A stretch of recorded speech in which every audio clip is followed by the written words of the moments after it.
तो ये हमारे तो नमस्कार स्टूडेंट्स, ये हमारे इन्वायरमेंट एंड इकोलॉजी का 4th लेक्चर है। ठीक है, इसमें हम लोग पोल्यूशन पे बात करेंगे। तो चलिए शुरू करते हैं बिना टाइम वेस्ट किए। तो पोल्यूशन है क्या? Pollution is the introduction of harmful substance और energy into the environment causing the negative effects of on living organisms and natural systems।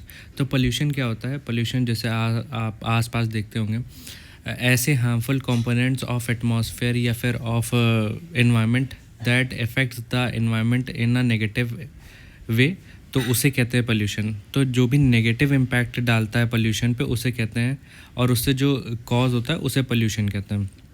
और जो चीज़ें पोल्यूशन कॉज करती है उन्हें पोल्यूटेंट करते हैं। तो environmental pollution refers to the undesirable introduction of harmful substance और pollutants into the natural environment, जैसे एयर, वाटर, सॉइल एक्सेट्रा में मिक्सिंग हो जाती है हार्मफुल कंपोनेंट्स की, उसे कहते हैं उसके रिजल्ट को कहते हैं pollution, causing adverse effects on the living organisms, ecosystem and human health. A pollutant is any substance or energy introducing into the environment that has undesirable effects on living organism or natural systems। ये pollutant के बारे में बात हो गई।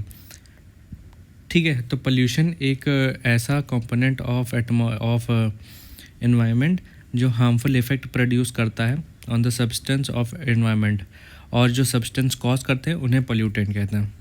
तो simple terms क्या है? Anything that contaminates air, water, soil और noise levels and harm life is called pollutant. ठीक है, these are classified as. Classification of pollutants और पोल्यूशन पे देखते हैं। तो क्लासिफिकेशन ऑफ पोल्यूशन, जो मीडियम के on the basis of medium, पहला है एयर पोल्यूटेंट। तो एयर पोल्यूटेंट जैसे कार्बन डाइऑक्साइड हो गया, नॉक्स हो गया, ठीक है, SO2 हो गया, PM2.5 हो गया, ओजोन हो गया, these are the air pollutant that cause negative effect of atmosphere.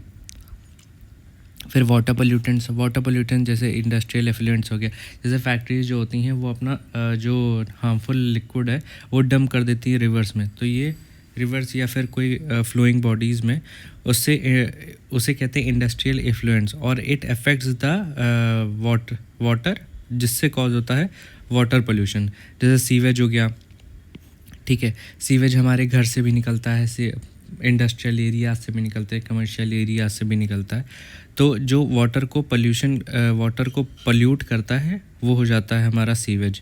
Heavy metals हो गए, जैसे मरकरी हो गया, लेड हो गया, आयरन हो गया, these are the heavy metals that affects the water. Oil spills हो गया, ऑयल स्पिल्स का एग्जांपल जैसे ओशंस में ओशंस में जब शिप्स होती हैं वो जब ट्रैवल कर रही होती हैं तो उनसे जब ऑयल स्पिल हो जाता है तो दैट कॉजेज़ द पोल्यूशन। अच्छा, कैसे होता है? जैसे ये हमारी वाटर बॉडी का सरफेस है, इसके ऊपर ऑयल स्पिल हो गया तो ये एक लेयर बना देता है। ऑयल और वो जो वाटर है, एक इमिसिबल लिक्विड्स होते हैं दोनों, तो दो क्या होता है, एक लेयर बना देता है। ये लेयर क्या करती है? सनलाइट को पेनिट्रेट नहीं होने देती। ठीक है, ये सन है और ये लाइट को पेनिट्रेट नहीं होने देती। तो हमारे जो प्लांट्स है वो फोटोसिंथेसिस नहीं कर पाते हैं, और जब फोटोसिंथेसिस नहीं कर पाते हैं तो ऑक्सीजन नहीं प्रोड्यूस होती है, which deliberately causes depreciation of oxygen in the water body. ठीक है, और जब ऑक्सीजन डिप्रिशिएट कर जाती है वाटर बॉडी में तो it will cause to the water pollutions. Nitrates हो गए, फॉस्फेट्स हो गए। ठीक है, सॉइल पोल्यूटेंट्स में जैसे आता है पेस्टिसाइड्स, फर्टिलाइजर्स, लैंडफिल्स, लीचेट। ठीक है, हैवी मेटल। लैंडफिल, लीचेट क्या होता है? जैसे लैंडफिल्स, जैसे हमने कूड़ा डंप किया किसी भी उसमें लैंड पे, ठीक है, कूड़ा डंप करते हैं, फिर वो जब डिकम्पोज होता है तो लिक्विड प्रोड्यूस करता है, गंदा लिक्विड। उस गंदे लिक्विड को कहते हैं लैंडफिल, लीचेट। ठीक है, हैवी मेटल्स हो गए। फर्टिलाइज़र, जैसे एग्रीकल्चर में फार्मर्स जो पेस्टिसाइड्स और फर्टिलाइजर्स यूज़ करते हैं, जब वो पेनिट्रेट करता है डीपर सॉइल्स में तो एक तरीके का पोल्यूशन कॉज करता है। फिर noise pollutants from vehicles, industries और कंस्ट्रक्शन। ठीक है, तो व्हीकल्स एक बहुत बड़ा सोर्स है नॉइज़ पोल्यूशन का। इंडस्ट्रीज़ हो गई, कंस्ट्रक्शन हो गया, रेडियो एक्टिव पोल्यूटेंट्स हो जाते हैं, जैसे कोई भी तरीके का, जैसे फॉर एन एग्ज़ाम्पल जो हमारी न्यूक्लियर फैसिलिटीज़ हैं, इनका जो रेडियो एक्टिव वो होता है कूड़ा जिसे बोल सकते हैं हम लोग, तो वो रेडियो एक्टिव पोल्यूटेंट्स होते हैं। फिर based on the states of matter, अब स्टेट्स के ऑफ मैटर के बेसिस पे हम लोग देखेंगे पोल्यूशन। ठीक है, एक होता है, देखिए हमारे पास 3 स्टेट्स ऑफ मैटर हैं, लिक्विड, सॉलिड एंड गैसियस। ठीक है, तो सॉलिड पोल्यूटेंट्स में कौन सा आते हैं, जैसे मेटल्स, प्लास्टिक्स हो गया, वुड, लीव्स हो गया। अच्छा, ये नेचुरल कंपोनेंट है बट पोल्यूशन कॉज करते हैं। ठीक है, बट बायोडिग्रेडेबल है बट पोल्यूशन तो कॉज करते हैं कहीं ना कहीं। मेटल्स, प्लास्टिक ये नॉन बायोडिग्रेडेबल कंपोनेंट हैं बट और ये भी पोल्यूशन कॉज करते हैं। ह्यूमन वेस्ट हो गया, ठीक है, किचन वेस्ट हो गया, इलेक्ट्रॉनिक जैसे ई वेस्ट बोलते हैं, these are the solid waste. ठीक है, फिर लिक्विड वेस्ट आते हैं। लिक्विड वेस्ट जैसे डीजल्स, केरोसिन्स हो गए, केमिकल्स हो गए, ठीक है, जैसे एसिड हो गए, बेसेस हो गए, और भी कई तरीके के chemicals that causes the harmful effects on the environment. ठीक है, लिक्विड कंडीशन में इंडस्ट्रियल डिस्चार्ज हो गया, जैसे कि अभी बताया था। इंडस्ट्रियल डिस्चार्ज जो होता है ये जैसे हम लोग वाटर डंप कर देते हैं, ठीक है, ऑयल्स हो गया, फिर कार्बन डाइऑक्साइड हो गया, फिर इंडस्ट्रियल डिस्चार्ज ऑयल्स हो गए, एंड देन गैसेस पॉल्यूटेंट जैसे कार्बन डाइऑक्साइड हो गया, या फिर ये जो व्हीकल्स होती हैं ये काफ़ी सारे तरीके के हार्मफुल केमिकल्स प्रोड्यूस करती हैं, जैसे कार्बन डाइऑक्साइड हो गया, कार्बन डाइऑक्साइड हो गया, कार्बन मोनोऑक्साइड हो गया, ऑक्साइड्स ऑफ नाइट्रोजन हो गया, या फिर सॉक्स हो गया जिसे सल्फर ऑफ ऑक्साइड्स बोलते हैं। दीज हार्मफुल कंपोनेंट्स जो व्हीकुलर एमिशंस की वजह से होता है, तो ये एक गैसेस पॉल्यूटेंट के फॉर्म में इरप्ट होती हैं। ठीक है, इंडस्ट्रीज़ भी अपना वो पोल्यूशन है, जो गैसेस पोल्यूशन है, वो भी एटमॉस्फेयर में प्रोड्यूस करती हैं। ठीक है, तो these are the classification of pollutants on the based of matter. ठीक है, फिर अगला जो क्लासिफिकेशन है देखते हैं, बेस्ड ऑन द परसिस्टेंस। ठीक है, अब परसिस्टेंस होता है कि pollutants are categorised by how long they remain in the environment before they break down. ठीक है, ऐसे पोल्यूटेंट कितने लंबे टाइम तक एक एक एनवायरनमेंट कंडीशन में रह सकते हैं। ठीक है, उस बेसिस पे क्लासिफिकेशन है, जैसे देखते हैं। ठीक है, एक होता है डिग्रेडेबल, ठीक है, ये नॉन परसिस्टेंट होते हैं, ये डिग्रेड कर जाते हैं बाय द डिकम्पोजर्स। और एक होता है स्लोली बाय डिग्रेडेबल जो परसिस्टेंट होते हैं, और नॉन डिग्रेडेबल ये हेविली परसिस्टेंट होते हैं। ठीक है, या फिर ये एटमॉस्फेयर में हमेशा के लिए प्रेजेंस रहते हैं। तो इसके एग्जांपल और इम्पैक्ट देखते हैं। तो जो डिग्रेडेबल होते हैं ये नॉन परसिस्टेंट होते हैं, तो इनका जो एग्जांपल जैसे सीवेज हो गया, ऑर्गेनिक वेस्ट हो गया, या फिर जो काउ डंग हो गया, या फिर एनिमल वेस्ट हो गया, these are the degradable part of the environment. ठीक है, तो ये नॉन परसिस्टेंट होते हैं फॉर द एनवायरनमेंट। ठीक है, अब स्लोली डिग्रेडेबल जैसे पेस्टिसाइड्स हो गए, प्लास्टिक्स हो गए, हैवी मेटल्स हो गए।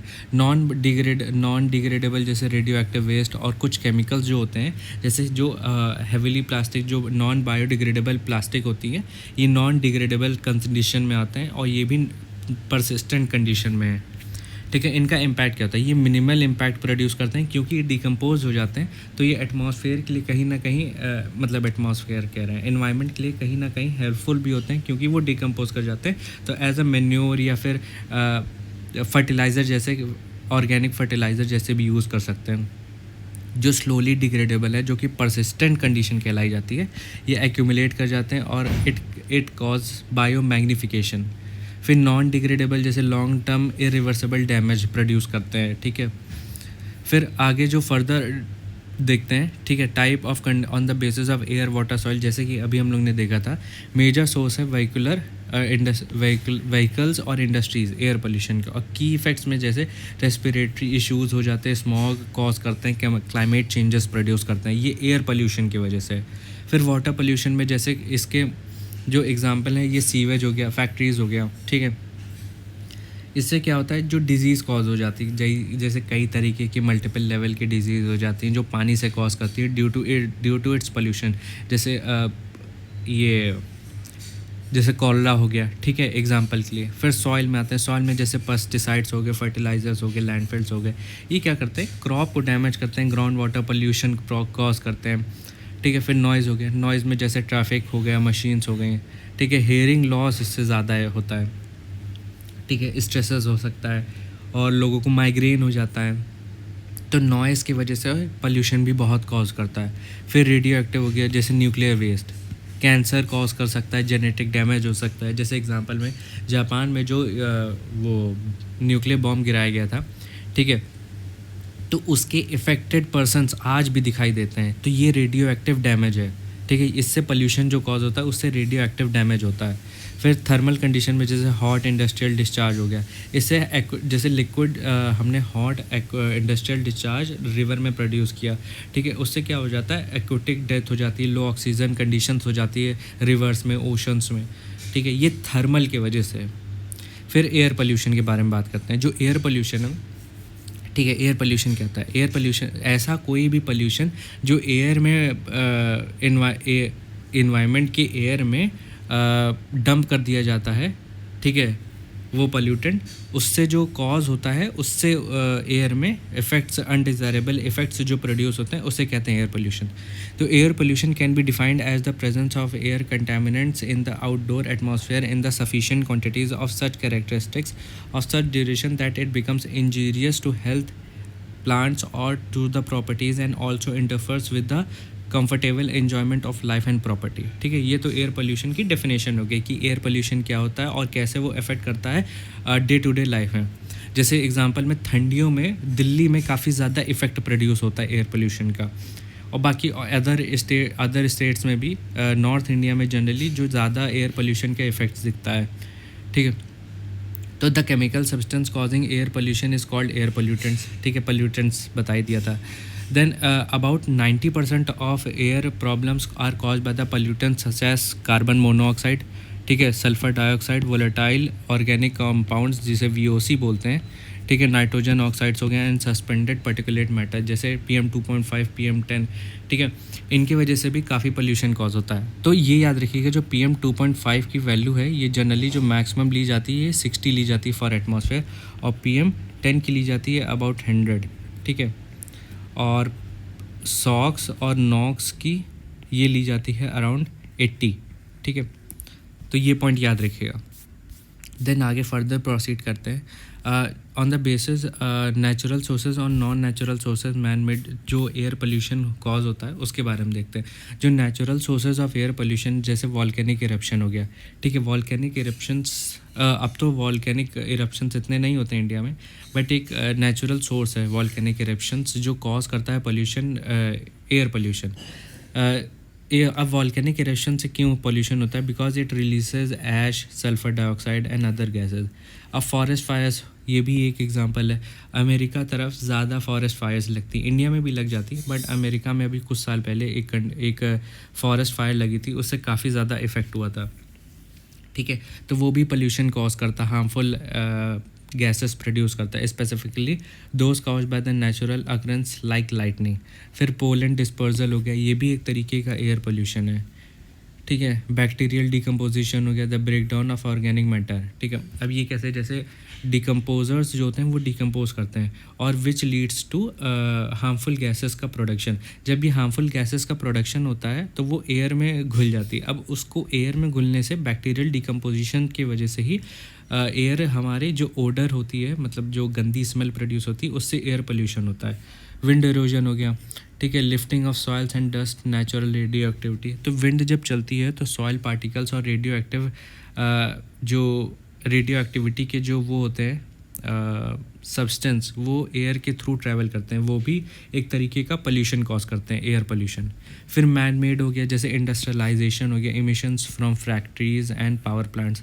अर्बनाइजेशन हो गया, concentration of activities in cities. फिर व्हीकुलर इमिशंस हो गए। फिर sources of emissions of air pollutants, एक पाई चार्ट के थ्रू समझते हैं कौन कितना ज़्यादा पोल्यूशन कॉज करता है। जैसे हमारे इंडिया में एयर पोल्यूशन जो कॉज होता है ऑलमोस्ट इंडस्ट्री से सबसे ज़्यादा होता है 52%। देन ट्रांसपोर्टेशन जो कि व्हीकुलर और बसेस, ट्रेन्स, मेट्रोज़, इनके थ्रू जो पोल्यूशन कॉज होता है वो ऑलमोस्ट 27% होता है।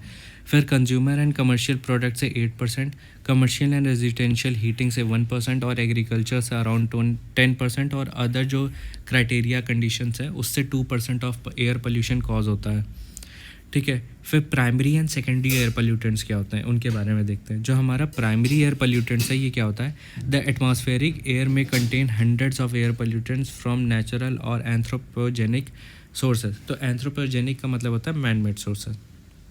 तो एटमॉस्फेयर में जो air that contains hundreds of air pollutants from natural, ठीक है। तो एयर पोल्यूशन जो मैन मेड होता है और एक नॉन मैन, एक नेचुरल होता है, जैसे अभी ऊपर देखा था। All these pollutants which are emitted directly from the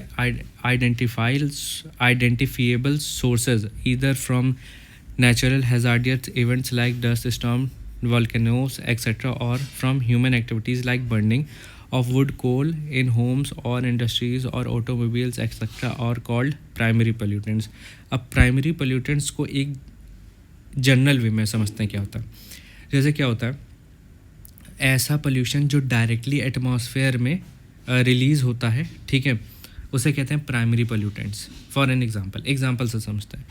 जैसे हमारा व्हीकल, अगर कोई कार चल रही है, ठीक है, कार चलने से क्या होता है, गैसेस प्रोड्यूस होती हैं, जैसे कार्बन मोनोऑक्साइड हो गया, नॉक्स हो गया, सॉक्स हो गया, ठीक है, ये और भी डिफरेंट तरीके की गैस जो प्रोड्यूस होती है वो डायरेक्टली डंप हो जाती है एटमॉस्फेयर में, ठीक है, और उससे होता है पोल्यूशन। तो ये डायरेक्टली जो पोल्यूशन कॉज कर रहा है उसे कहते हैं प्राइमरी एयर पोल्यूटेंट, ठीक है। अब following 5 primary pollutants contribute about 90% of the global air pollution. कौन कौन से? Oxides of sulphur, particularly sulphur dioxide, जिसे सॉक्स बोलते हैं, इसे सॉक्स, ठीक है।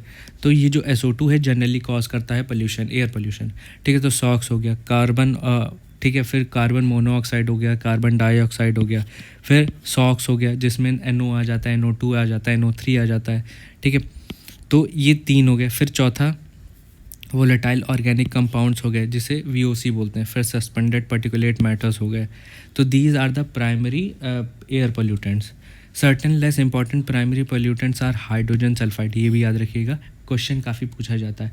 तो हाइड्रोजन सल्फाइड भी एक प्राइमरी पोल्यूटेंट है। हाइड्रोजन फ्लोराइड हो गया, ठीक है। अदर फ्लोराइड्स हो गए जैसे मिथाइल, इथाइल, मरकैप्टेंस हो गए, which are rarely found in the general atmosphere but may prove quite harmful if present. फिर देखते हैं प्राइमरी पोल्यूटेंट्स कौन कितना ज़्यादा परसेंटेज में प्रेजेंट है एटमॉस्फेयर में। जैसे कार्बन मोनोऑक्साइड ऑलमोस्ट 50.9% कॉज करता है पोल्यूशन। फिर नाइट्रोजन ऑक्साइड हो गया 11.6%, पर्टिकुलेट मैटर्स हो गया 11.6%, वोलेटाइल ऑर्गेनिक्स हो गया 9.5%, सल्फर डाइऑक्साइड हो गया 8.5%, अमोनिया हो गया 3.6%, पर्टिकुलेट्स हो गया जिसे 2.5 बोलते हैं, PM 2.5, तो ये 2.3%, और लेड हो गया 2%। तो these are the percentage of pollutant that causes air pollution. फिर सेकेंडरी एयर पोल्यूटेंट्स कौन कौन से होते हैं? देखो ये क्या होते हैं, these primary pollutants often react with one another और with water vapours aided and ablated by sunlight to form entirely a new set of pollutants called secondary pollutants। अब ये क्या होते हैं, जब एटमॉस्फेयर में कोई पोल्यूशन, जैसे एटमॉस्फेयर में कोई केमिकल डंप हुआ और दूसरा कोई केमिकल डंप हुआ, इन दोनों को मिला के जो नया कंपाउंड बनता है, उससे अगर पोल्यूशन कॉज हो रहा है उसे कहते हैं सेकेंडरी एयर पोल्यूशन, ठीक है, secondary air pollutants.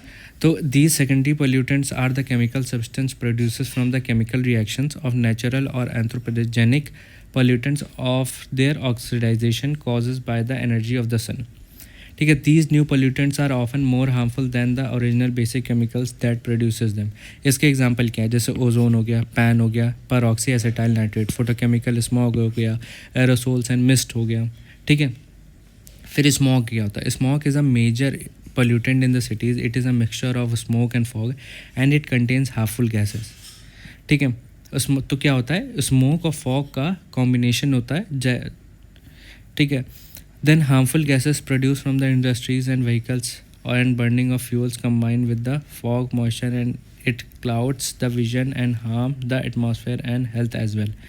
Smog are of 2 type, जैसे फोटोकेमिकल स्मॉग हो गया और कोल इंड्यूस्ड हो गया। These are the 2 types of smog.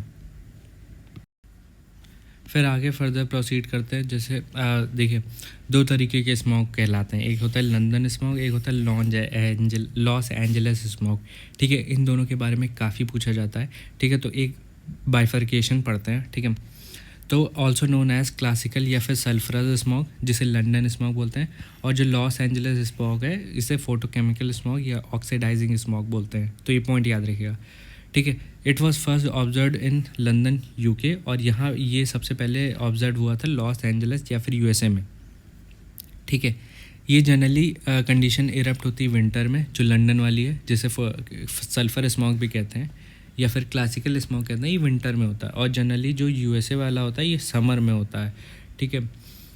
और इसका कॉज होता है जैसे कोल हो गया, कंबशन हो गया, ठीक है, कोल्ड ह्यूमिड एरिया में होता है। और जो समर में कॉज होता है ये सनलाइट ट्रिगर्ड रिएक्शंस हो गए विद पोल्यूटेंट्स। मेन पोल्यूटेंट कौन कौन से हैं, जैसे SO2 हो गया, स्मोक हो गया, सूट हो गया। और जो USA वाला है, ठीक है, जो फोटोकेमिकल स्मोक बोलते हैं, वो नॉक्स, हाइड्रोकार्बन्स और ओजोन की वजह से होता है। वेदर ये कूल और फॉगी ह्यूमिड वेदर में होता है, और जो वार्म और सनी उसमें होता है वो फोटोकेमिकल स्मोक है।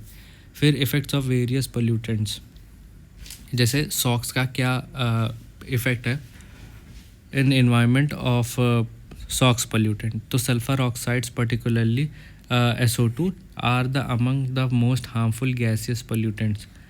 The majority of atmospheric SO2 originates from the combustion of fossil fuels containing sulfur, or coal and petroleum with sulfur concentration ranging from 0.3% to 3% by mass releases SO2 upon burning, as sulfur reacts with oxygen in the air. तो ये reaction हो जाती है sulphur plus oxygen equal to SO2, और these causes the harmful effects. ठीक है, sources of SO2 emissions, जैसे electric fuel combustion हो गया 62% ऑलमोस्ट, अदर फ्यूल कंबशन जैसे ट्रेन्स की वजह से, और जो और भी तरीके के कंबशन होते हैं जैसे 17%, मैन्युफैक्चरिंग में 7%, ट्रांसपोर्टेशन में 7%, मिसलेनियस सोर्सेज में 7%। Apart from the human activity, natural occurrence like volcanic eruption also contribute to SO2 and to the atmosphere. It is an irritant gas that affects the mucous membrane. When inhaled, it leads to bronchial spasm.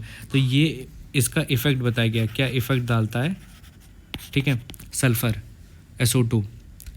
तो mucus membrane हमारा damage हो जाता है, bronchial spasm हो जाता है, asthma जो patients होते हैं get affected.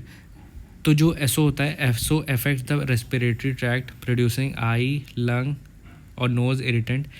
It causes irritation to the eyes, resulting in tears and redness. A high concentration of SO2 may cause lung disease and lung cancer. The exposure of plants to SO causes damage to leaf tissues and causes chlorosis, a bleaching or yellowing of normally green portions of the leaves. तो जो देखिए paper में generally chlorosis के बारे में पूछा जाता है, क्या होता है, इट इज़ अ येलोइंग और bleaching of leaf due to SO2, ठीक है। और लंग कैंसर हो सकता है हाई कंसनट्रेशन में, नोज़ आई इरिटेशन हो सकती है। तो these are the effects of SO2। High concentration of SO leads to the stiffness of flower buds, eventually fall off from the plants. तो ये हार्मफुल इफ़ेक्ट्स हैं ऑफ सॉक्स। फिर carbon monoxide, it has a strong affinity for combining with haemoglobin to form carboxyhaemoglobin, तो COHB बनता है। This reduces the ability to carry oxygen to the body tissues. Carbon monoxide affect the central nervous system. तो carbon monoxide haemoglobin का जो transformation, मतलब जो transfer होता है बॉडी में हीमोग्लोबिन, ठीक है, उसकी कमी कर देता है, ठीक है। और एबिलिटी टू, क्योंकि वो ऑक्सीजन कैरी करती है हीमोग्लोबिन, है ना, तो ऑक्सीजन की कमी हो जाती है कार्बन मोनोऑक्साइड से, तो इससे फेटल कंडीशंस डेवलप हो जाती है बॉडी के लिए, ठीक है। तो डायरेक्टली वो, इनडायरेक्टली या डायरेक्टली वो सेंट्रल नर्वस सिस्टम को अफेक्ट कर देता है। फिर oxides of nitrogen, it causes I and nasal discomfort with pulmonary irritation, ठीक है, ये नेसल और आई डिस्कम्फर्ट प्रोड्यूस करता है। 3 oxides of nitrogen, namely nitrous oxide and nitric oxide and nitrogen dioxide occur in the atmosphere. तो nitrous oxide is produced by the microbiological process in soils and its component unpolluted air. Nitric oxide is a colorless, odorless gas, ठीक है। फिर nitrogen dioxide is a reddish brown gas having pungent suffocate odor. These two, NO and NO2, are important pollutants of air. तो ये याद रखिएगा, जो nitrogen dioxide का colour है NO2, उसका रेडिश ब्राउन कलर है, और ये सफोकेशन पंजेंट ओडर प्रोड्यूस करता है। The irritant red haze in traffic and congested places is due to oxide nitrogen. फिर diesel engine producers NO and NO2 which is produced due to high temperature combustion of fuels. Diesel engines operates at higher temperature than petrol engines, so these conditions favor production of NOx gases. फिर hydrogen sulphide के बारे में पढ़ते हैं। If contact is for a short period, it results in fatigue of the sense of smell, ठीक है, hydrogen sulphide जिसे H2S बोलते हैं। If contact period is large, then it can lead to death. ठीक है। तो ये नेसल जो नेसल कैविटी है उसको अफेक्ट करता है इनडायरेक्टली। फिर ozone, it affects the respiratory systems. ठीक है, ये भी एक तरीके का एयर पोल्यूशन कॉज करता है। Then lead, the main source of lead is automobiles and batteries. It causes liver and kidney damage and hinders mental growth in children. फिर इंसेक्टिसाइड्स हो गया, they are the harmful to humans, जैसे DDT हो गया। DDT का full form काफ़ी पूछा जाता है, तो याद रखिएगा, डाइक्लोरो डाइफिनाइल ट्राइक्लोरोइथेन। डाइऑक्साइड पे आता है। Carbon dioxide is a natural and essential component of atmosphere. It is exhaled by humans and animals, making it crucial for all plants and life. Generally, CO2 is not classified as pollutant and does not significantly contribute to acid rain. ठीक है, तो acid rain में नहीं contribute करता, but एक तरीके का pollutant तो है ही। Then sources of CO2, primary sources of carbon dioxide in atmosphere include respiration, जो हम लोग सांस लेते हैं, लेने पे ऑक्सीजन लेते हैं, छोड़ते हैं तो CO2 छोड़ते हैं, तो रेस्पिरेशन एक मेजर कंट्रीब्यूट करता है सोर्सेज ऑफ CO2 में। कंबशन ऑफ फॉसिल फ्यूल्स और वॉल्केनिक एरप्शंस। ठीक है, फिर पर्टिकुलेट मैटर पे आते हैं। पर्टिकुलेट मैटर जो बहुत ज़्यादा छोटे जो पार्टिकल्स होते हैं, जैसे कि आप सनलाइट में देखे होंगे, छोटे छोटे पार्टिकल्स जो उड़ते हैं ना हवा में, तो उसे कहते हैं particulate matters. Consist of a complex blend of minuscule particles and liquid droplets. It comprises of various components such as acids, organic chemicals, metals, soils, and dust particles. Some particulate matter originates from natural sources like rain, snow, fog, hail, and mist. Other forms of particulate matter results from human activities, including the production of smoke, soot, and fumes. Ability of particle to penetrate surfaces is inversely related to their size. तो जितना ज़्यादा छोटा particle होगा उतना ज़्यादा penetration होगा, ये याद रखिएगा। Then control of air pollution पे आते हैं। तो कंट्रोल ऑफ कार्बन मोनोऑक्साइड पे देखते हैं। As transportation activities and gasoline fed IC engines are major source of carbon monoxide pollution, thus considerable effects are made to reduce CO pollutions from automobile. तो major जो contribution है वो vehicular automobiles से आता है। तो उसी में modification of internal combustion engines to reduce the amount of pollutant form during the fuel combustion कर सकते हैं। Development of exhaust systems reactors which will complete the combustion process. तो कंबशन प्रोसेस पूरा कंप्लीट करेंगे। देखिए, कार्बन मोनोऑक्साइड तब बनती है जब कंबशन ढंग से ना हो। अगर कंबशन ढंग से होगा तो कार्बन डाइऑक्साइड बनेगी। तो कंबशन कंप्लीट हो, इसलिए एग्जॉस्ट सिस्टम्स को बेटर बनाया जाए। ठीक है, development of substitute fuels for gasoline which will yield low concentrations. तो अल्टरनेट्स फ्यूल्स यूज़ कर सकते हैं, जिसमें कंप्रेस नेचुरल गैस हो गया, LPGs हो गया। ठीक है, फिर then control of hydrocarbons. Hydrocarbons are responsible for formation of chronic secondary pollutants such as PAN, O3. PAN का फुल फॉर्म होता है पर ऑक्सी एसिटाइल नाइट्रेट। ठीक है, various methods which can be use to control hydrocarbons are incinerations, absorptions, condensation and substitutions. तो इन सारी techniques का use करके हाइड्रोकार्बन्स का जो वो इन्वायरमेंट में परसेंटेज है उसको कम कर सकते हैं। The end product of these processes are CO2, solid organic particulate matter which settles down or ground, or water soluble products. Example है acid, aldehydes which are removed by rain. Emission of hydrocarbons from automobiles can be controlled by using catalytic converters. ये भी याद रखिएगा। तो कई तरीके की techniques होती हैं, जिसमें पहला है ग्रेविटेशनल सेटलिंग। ठीक है, और कहाँ पे एग्जांपल है, ये जैसे साइक्लोन कलेक्टर हो गया दूसरा। ठीक है, अच्छा, ये हर उसके बारे में इंफॉर्मेशन है तो वो देख लेते हैं। जो ग्रेविटी सेटलिंग जो टेक्निक है उसके बारे में एक ओवरव्यू लेते हैं। तो इसमें जो मिनिमम पार्टिकल साइज़ रिमूव हो सकता है उसका जो साइज़ है it is greater than 550 micrometre, और एफिशिएंसी होती है इट इज़ लेस देन 50% की एफिशिएंसी के साथ आता है। और मेरिट्स क्या है, इसके फ़ायदे क्या, एडवांटेजेस क्या है। सिंपल डिज़ाइन होता है, इजी टू मेंटेन होता है, और लो प्रेशर लॉस होता है। और डीमेरिट्स कंडीशंस क्या हैं, रिक्वायर्स लार्ज स्पेस, लो कलेक्शन एफिशिएंसी, और ओनली सेपरेट्स लार्ज पार्टिकल्स। ठीक है, देन साइक्लोन कलेक्टर के बारे में पढ़ते हैं। मिनिमम पार्टिकल एफिशिएंसी 5 से 25 माइक्रोमीटर होती है और एफिशिएंसी 50 से 90% तक होती है। मेरिट्स में एडवांटेजेस में देख सकते हैं, रिलेटिवली इनएक्सपेंसिव होता है, सिंपल टू डिज़ाइन होता है, मेंटेन ईजिली हो जाता है, और requires less floor area, ensure dry continuous disposal of collection and dust.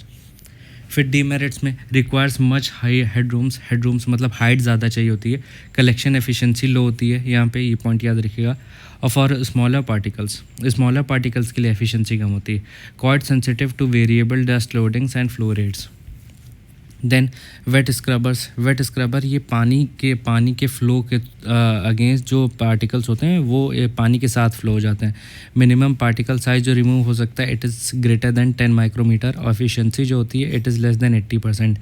Advantages क्या है, spray towers and venturi scrubbers can remove gases pollutants along the particulate matter. और demerits होता है large amount of waste water produced needing disposal, high maintenance cost होती है for corrosive materials, wet outlet gases can not rise high from the stack. फिर ये principal and working के बारे में नहीं देखेंगे। देन इलेक्ट्रोस्टैटिक प्रेसिपिटेटर, जो इसमें मिनिमम पार्टिकल साइज़ है it is less than 1 micrometre और एफिशिएंसी 95 से 99% तक है।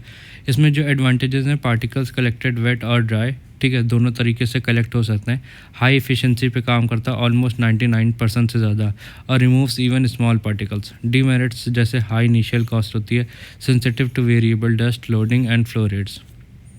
देन फैब्रिक फिल्टर्स जैसे इसमें जो मिनिमम पार्टिकल साइज़ रिमूव हो सकता है it is less than 1 micrometre और एफिशिएंसी ऑलमोस्ट ग्रेटर देन 99% होती है। और इसके एडवांटेजेस या फिर मेरिट्स जो बोलते हैं वो क्या है, जैसे it provides high efficiency and can remove very small particle size in dry state. Demerits, high temperature gases must be cool to a range of 100 to -450 degree Celsius 100 to 450 degree Celsius to ensure the filters remain stable. देन जो सारे particles के size हैं उसमें से जो सबसे efficient है वो है फैब्रिक फिल्टर्स और जो सबसे लेस एफिशिएंट है वो है ग्रेविटी सेटलिंग टेक्निक। तो यहाँ पे सबसे जो कम है ग्रेविटी सेटलिंग टेक्निक की एफिशिएंसी सबसे कम है, और जो मैक्सिमम है वो है फैब्रिक फिल्टर्स, ठीक है। और इसके बीच में कई तरीके की टेक्निक्स आती हैं टू कलेक्ट द पार्टिकल्स। तो इसी के बीच में साइक्लोन कलेक्टर्स आता है, ठीक है। साइक्लोन कलेक्टर्स ग्रेविटी से बेटर है। एंड देन है इलेक्ट्रोस्टैटिक प्रेसिपिटेटर। तो यहाँ पे कहाँ गया, यहाँ पे हमारा आएगा इलेक्ट्रोस्टैटिक प्रेसिपिटेटर। देन इसके ऊपर आएगा वेट स्क्रबर्स एंड देन आएगा यहाँ पे हमारा ये on the basis of efficiency and particle size के बेसिस पे इसके ऊपर आएगा हमारा साइक्लोन प्रेसिपिटेटर एंड देन इसके ऊपर आएगा हमारा ग्रेविटी सेटलिंग टेक्निक।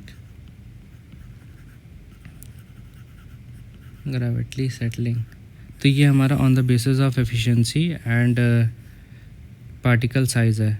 एफिशिएंसी भी बढ़ती है इधर तरफ एंड पार्टिकल साइज़ इधर घटता है, तो पार्टिकल साइज़ इधर बढ़ता है और एफिशिएंसी इधर तरफ बढ़ती है, पार्टिकल साइज़।